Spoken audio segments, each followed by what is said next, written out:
นี่ทุกคนตอนนี้ก็ถือว่าเครื่องในไก่ถือว่าแล้วเนาะเพิ่นก็บ่ได้เฮ็ดดิบได้ทุกคนเพิ่นก็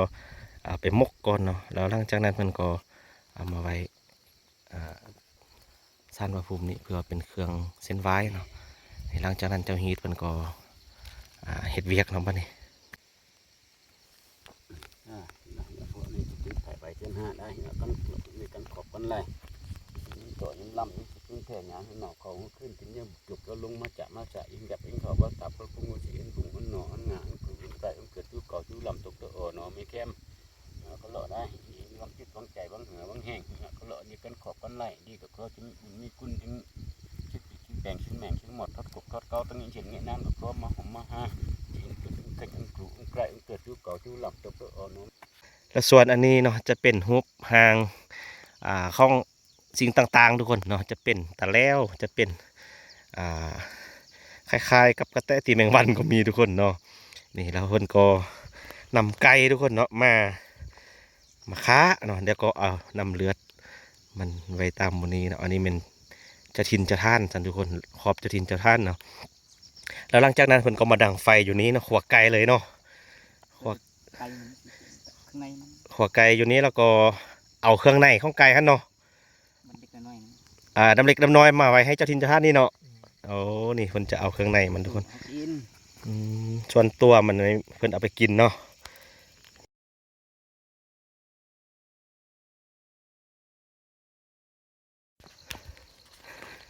ให้ทุกคนตอนนี้พอเฮกมาเจอเขาเจ้ากำลังเฮ็ดฮีทเนาะเฮ็ดฮีทให้เขาทุกคนเดี๋ยวไปพาทุกคนไปเบิ่งวิธีเฮ็ดฮีทหรือว่าขั้นตอนนะทุกคนตอนนี้เขากำลังงามทุกคนงามเนาะก่อนหน้านั้นเรามาเบิ่งเขาเจ้ากำลังซักเดี๋ยวนี้เขางามแล้วเนาะไปไกลมาเขาจะเฮ็ดฮีททุกคนเลยอยากนำเสนอเนาะให้ทุกคนได้เบิ่งหน่อยอยู่ลุมพุ่นเขาจะเฮ็ดอย่างนั้นนะทุกคนเดี๋ยวจะพาทุกคนไปเบิ่งเนาะยางขึ้นหูมาทุกคนเมื่อย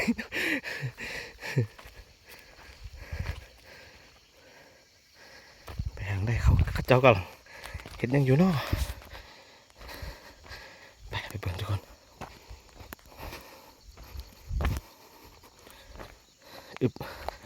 สั่นเนาะทุกคนเขาคือว่าปีนี้คืว่างามทุกคนงามเนาะงามไวจัง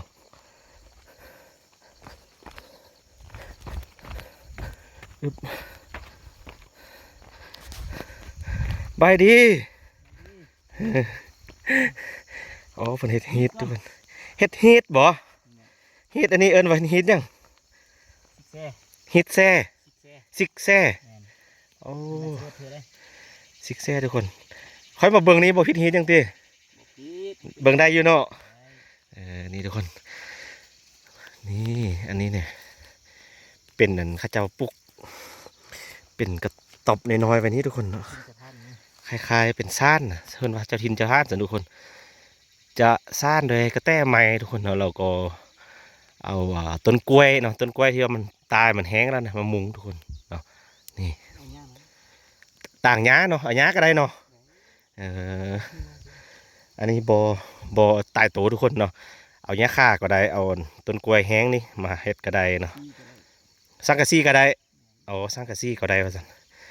แล้วส่วนอันนี้เนาะจะเป็นฮุบหางของสิ่งต่างๆทุกคนเนาะจะเป็นตะแล้วจะเป็นคล้ายๆกับกระแตตีแมงวันก็มีทุกคนเนาะนี่แล้วเพิ่นก็นำไก่ทุกคนเนาะมาค้าเนาะเดี๋ยวก็เอานำเลือดมันไว้ตามวันนี้เนาะอันนี้เป็นเจะทินเจะท่านท่านทุกคนขอบเจะทินเจะท่านเนาะแล้วหลังจากนั้นเพิ่นก็มาดังไฟอยู่นี้เนาะขัวไก่เลยเนาะขัวไก่ข้างในมันขัวไก่อยู่นี้แล้วก็เอาเครื่องในของไก่ฮะเนาะมันเล็กน้อยนะดำเล็กดำน้อยมาไว้ให้เจ้าทินเจ้าท่านนี่เนาะโอ้นี่เพิ่นจะเอาเครื่องในมันทุกคนส่วนตัวมันเพิ่นเอาไปกินเนาะนี่ทุกคนเห็นละทุกคนเห็นเขาจะเห็ดนี่ละเนาะบัดนี้ผ่านมาบ่เฮ็ดเป็นเลาะก็จะเห็นแต่ทุบอันซ่านพระภูมินี่เนาะอยู่แต่ละ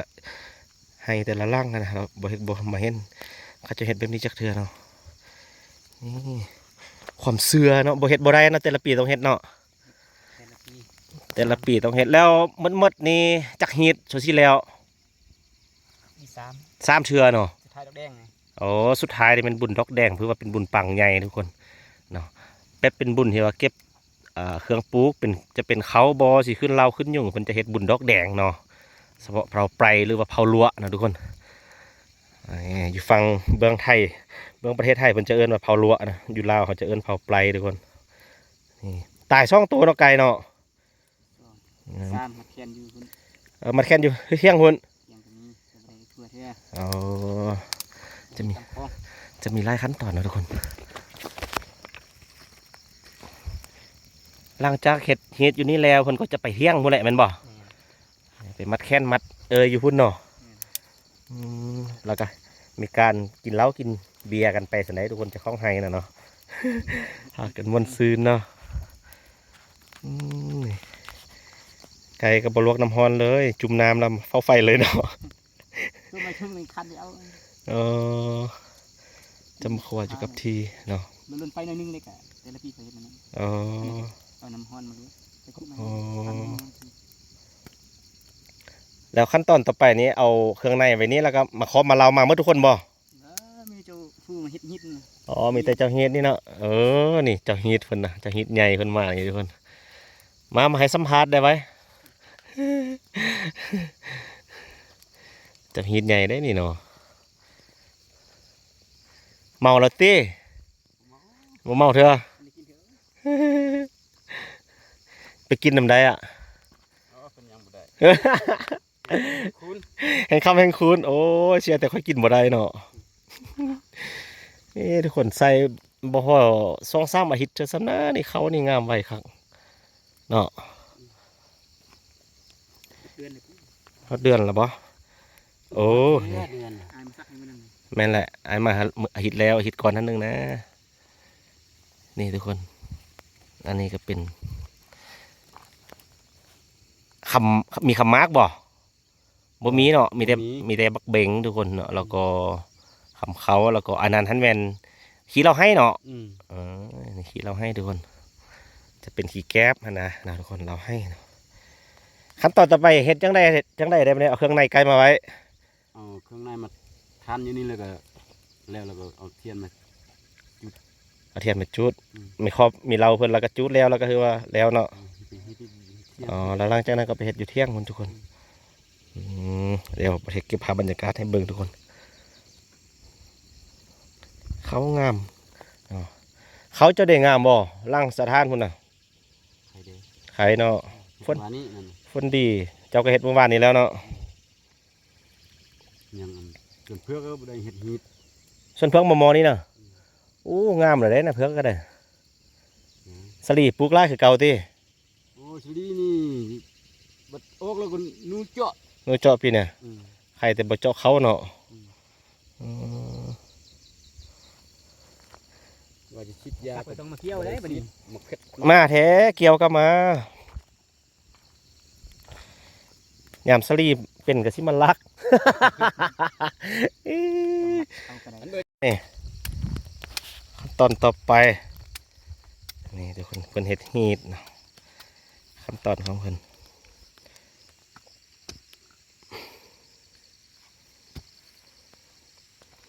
เฮ็ดหยังอันนั้นน่ะใส่ตะลิ่วเนาะสีแดงๆนี่บ่แม่นหยังได้ทุกคนเลือดไก่เนาะตัวนี้เนาะเพิ่นจะเอาเลือดไก่ใส่จักอันปักจักอัน ซีโอ โอ้ เพ็ดอัน เขาเฮ็ดให้หมดเลยเนาะ เขาเพ็ดให้นี่น่ะปักตรงนี้ก่อน อ๋อนี่มันเพิ่นจะมีตะแล้วเนาะทุกคนที่ว่าเพิ่น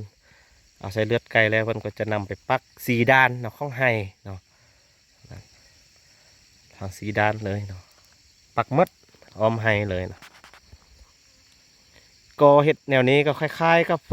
เฮ็ดชนเผ่าละลุ่มเฮาเลยทุกคนเฮ็ดชนเผ่าละลุ่มเฮาก็จะเป็นบุญหอเขาสลากหอเขาประดับดินสินะเนาะแต่ว่าให้เฮาจะเฮ็ดแบบแต่ห่อข้าวต้มขนมไปแล้วก็เอาไปวางไว้นำแคมให้แคมหน้าไปซื่อๆนะทุกคนเนาะแต่ว่าบ่มีเนาะที่ว่าค่าเป็ดค่าไก่ตรงนี้นะเนาะแต่ว่าอันนี้เป็นฮีทของชนเผ่า รั้วหรือว่าชนเผ่าปลายของเฮานั่นเองนะทุกคน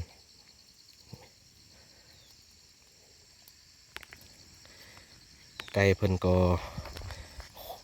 คั่วแล้วตัวหนึ่งละทุกคนยังอีกตัวหนึ่งนะไก่นี่บระบุเนาะว่าตัวข้าวตัวดำเป็นยังเนาะ โอ้ต้องมีตัวข้าวตัวหนึ่งแมันบ่มาบานได้ก็ที่ว่าอ่า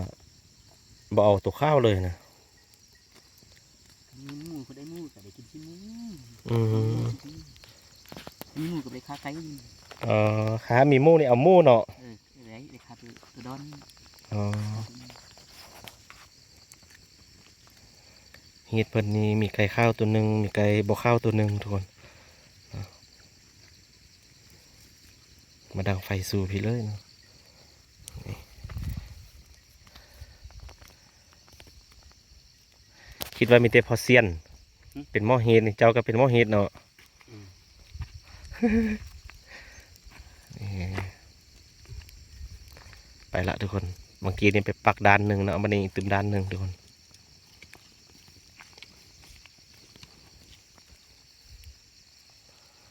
ต้อง4 จุดเนาะ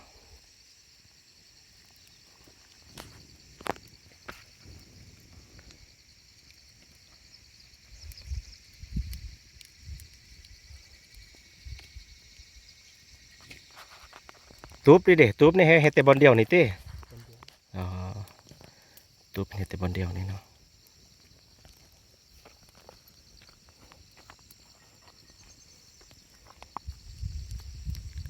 นี่มืออื่นเต็มเลย เฮ็ดเฮ็ดน่ะ เต็มวัน อ๋อแล้วเฮ็ดเหือต่อไปนี่มันคือเก่านี่วะหรือว่าเป็นเฮ็ดแนวอื่น รถเด็กมานี่คือกัน กระโดด มันมีซีเนาะเฮ็ดทำอิดเฮ็ดยังค่อยลืมเมื่อกี้เนี่ย ซิกแซ่ เฮ็ดแซ่ซิกแซ่เฮ็ดซ่องกระโดด รถ สะโรดเฮ็ดซ้ำเลย แดง ดอกแดงเฮ็ดซี สุดท้ายมันดอกแดงแต่ว่ามันเขาเฮ็ดบุญดอกเข้าเนี่ยนะ อ๋อ เขาตรงนี้แต่ว่าน้อย อ๋อมี3เฮ็ดเนาะ สีกันใบน้อยมันนั่น อ๋อมีซีนะทุกคน มีบุญดอกเข้าเด็ดเอง อืม เขาออกห่วงเลยเขาก็เฮ็ดอันบุญดอกเข้านี่ สะโรดนี่ตายยังบัดเนี่ย ใส่ แต่ไกลคือเก่าเนาะ เขา อ๋อดอกแดงนี่เป็นฮีตปังใหญ่เป็นบุญปังใหญ่ของบ้านเลยแหละทุกคนของเผาเลยนะแต่ละบ้านจะเฮ็ดทั้งหมดเลยอันบุญดอกแดงขนาดเนาะ อันนี้คือการเทศบาลเฮ็ดหมด แม่นแต่ว่าปีกายนี่อยู่เมืองคันเมืองนี่มันเฮ็ดอยู่บ้านสะแมดน้อยกับบ้านผู้ตุยปีนี้บ่ฮู้ว่าสิเฮ็ดอยู่ทางใดเนาะฮอดยามเดี๋ยวบ่เฮ็ดไปเก็บภาพบรรยากาศให้ทุกคนได้เบิ่งเนาะนี่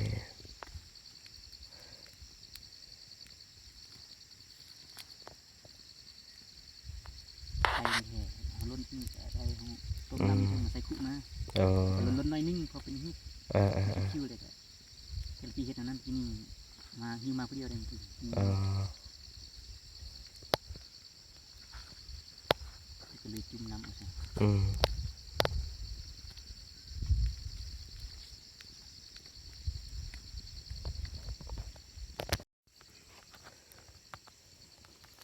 ขั้นตอนต่อไปมันยังบ้านี่เอาอันบรมพุ่มพวงนี่ขึ้นแม่นบ่ อ่อนใหญ่เนาะ อ๋อมันมีความหมายว่าซะได้อันนี้ต้องเฮ็ดให้มันงามซื่อๆติ บ่ตังเป็นฮิตแต่กี้ อ๋อเพิ่นพาเฮ็ดมาเนาะอืมนี่ทุกคนเอาอันใหญ่ขึ้นเอาได้บ้านี่เอาตกแค่ เสร็จแล้ว สะแล้วตะแล้วหรือว่าสะแล้วเนาะหลังจากที่ว่าปักสีดานแล้วก็เอาตัวใหญ่นี่ขึ้นมานี่ทุกคนนี่ตัวใหญ่ขึ้นแล้วก็จะเห็ดฮีทอยู่ในตุบกระต๊อบน้อยๆนี่เนาะเอาเครื่องในไก่มาเป็นเครื่องไว้นะทุกคนเป็นเครื่องเส้นไว้สิแหละเนาะความหมายอันนั้นเนาะเจะถิ่นเจ้าทานเจะดินเจ้าดอนเฮ็ดให้เขางามเนาะบอกเราเพิ่นประมาณในตีเนาะ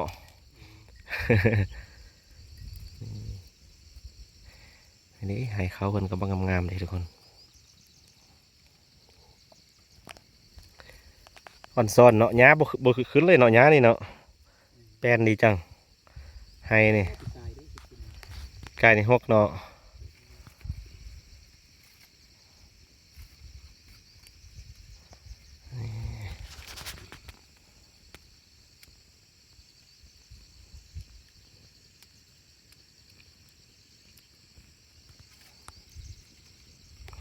แค่บ้านผู้เลินเท่านี้เฮ็ดเดียวกันนี้หมดแมันบ่เฮ็ดคือกันหมาเลยแม่นบ่ กันหมดแหละ อ๋อ ไปมันจะ อืม มือเดียวกันทำมือเดียวกันยืน มืออื่นเขาเฮ็ดแท้น่ะ อืมอืม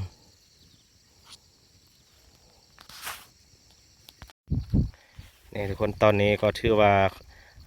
เครื่องในไก่ถือว่าแล้วแล้วเนาะเพิ่นก็บ่ได้เฮ็ดดิบได้ทุกคนเพิ่นก็ไปหมกก่อนเนาะแล้วหลังจากนั้นเพิ่นก็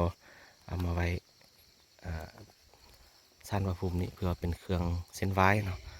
หลังจากนั้นเจ้าฮีทเพิ่นก็เฮ็ดเวียกเนาะบัดนี้มันก็จะเป็นการเล่าเป็นการครอบการเล่าเจ้าทินเจ้าท่านเนี่ยทุกคนเจ้าดินเจ้าดอนเนาะ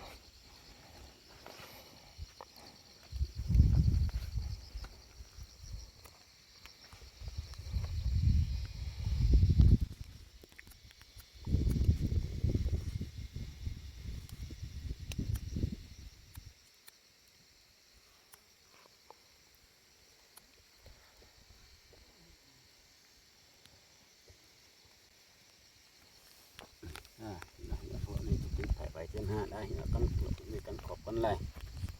ตัวนี้ลำนี้ขึ้นแท่งานหนอเขาขึ้นถึงเนี่ยจุกแล้วลงมาจะยิงแบบยิงเขาว่าตับก็พุ่งมาสีอันบุ๋งอันหนออันงานคือใส่อันเกิดยูเก่ายูลำตกตัวหนอไม่แก้มก็หล่อได้บางจิตบางใจบางเหงือบางแห้งก็หล่อนี่กันขอบกันไรดีกับเขาจะมีกุนถึงชิ้นชิ้นแบ่งชิ้นแบ่งชิ้นหมดทอดกบทอดเกาตั้งนี้เช่นเงี้ยน้ำกับเขามาหอมมาฮะชิ้นกันอันกลุ่มไก่อันเกิดยูเก่ายูลำตกตัวหนอ ถือว่าแล้วนะทุกคนบ้านนี้หลังจากเฮียแล้วอยู่นี้แล้วเพิ่นก็จะไปเที่ยงพุ่นเนาะเดี๋ยวบ่เทกพาทุกคนขึ้นไปห้าเพิ่นอยู่เที่ยงพุ่นเนาะทุกคนไป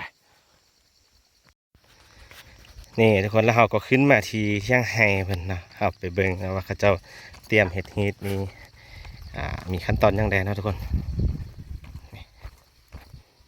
อันนี้ก็คือเที่ยงไฮเพิ่นซ้อเลยทุกคนเนาะมีให้เขาออมหอบเคี้ยวกำลังเคี้ยวงามนะ อยู่เฮิงมันก็จะมีแม่เพิ่นกำลังเสียหญ้าให้อยู่เนาะแล้วก็มีตุ๊บอยู่อีกตุ๊บหนึ่งเพิ่นกำลังปลูกถั่วดินนะทุกคนหรือว่าถั่วลิสงเนาะนี่ปลูกใส่ในวางซุ่มเขาเนาะมันก็จะได้พ่นทางเขาได้พ่นทางถั่วลิสงเนาะขึ้นไปเบิ่งเที่ยงเพิ่นเนาะอึ๊บ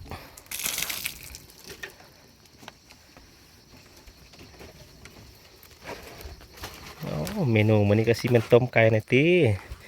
ฮีทไก่เด้เนาะมื้อนี้เนาะ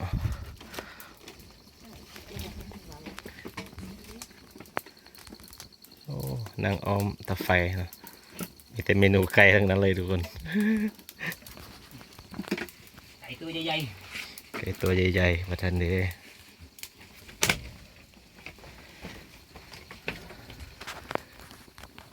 ขั้นตอนนี้ก็คือมา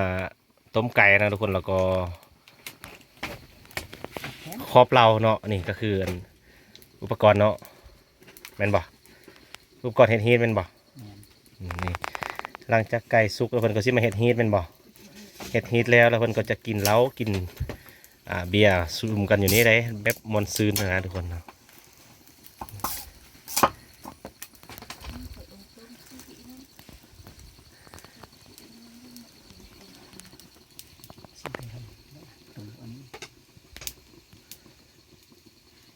จะค้นไห้เฮือนซ้ำพ่อแม่ลูกยังบ่ทันได้ลูกเถอะเฮ็ดบ่เป็นติบ่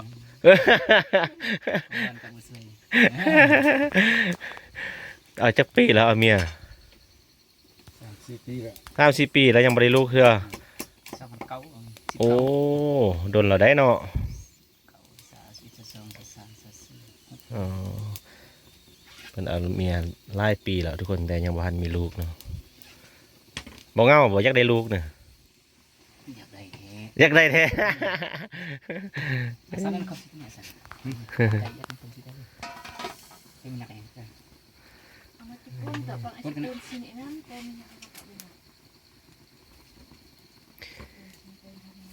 หลังจากที่ว่าเพิ่นเฮ็ดแล้วแล้วเพิ่นก็จะเฮ็ดฮีแล้วเพิ่นก็จะกินเหล้าอยู่นี่ได้ทุกคนมันเนี่ย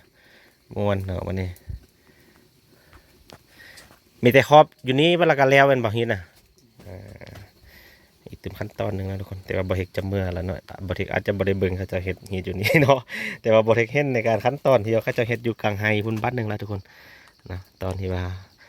บ่เฮ็ดขึ้นมาเมื่อกี้เห็นบ่เฮ็ดเบิ่งอยู่พุ่นแล้วเนาะออกมาจากในห้องก็จะเห็นวิวงามนะทุกคนวิวเขาไฮเนาะ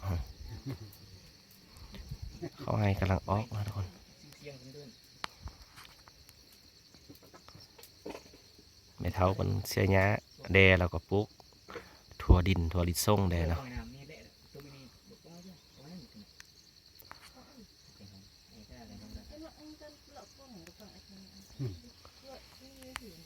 นปลูกพ่อละบ่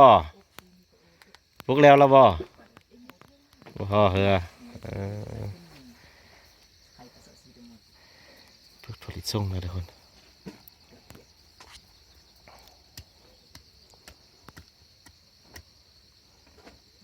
บักแตงบักซาลี่ก็ขึ้นแล้วทุกคนนี่บริเวณนี้ก็ขึ้นไล่แล้วเนาะ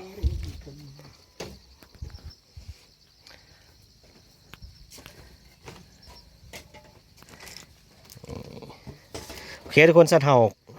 ไว้นี่ก่อนเนาะวิดีโอนี้บอเทคเดินทางกลับก่อนเนาะสันไว้เจอกันวิดีโอต่อไปเด้อ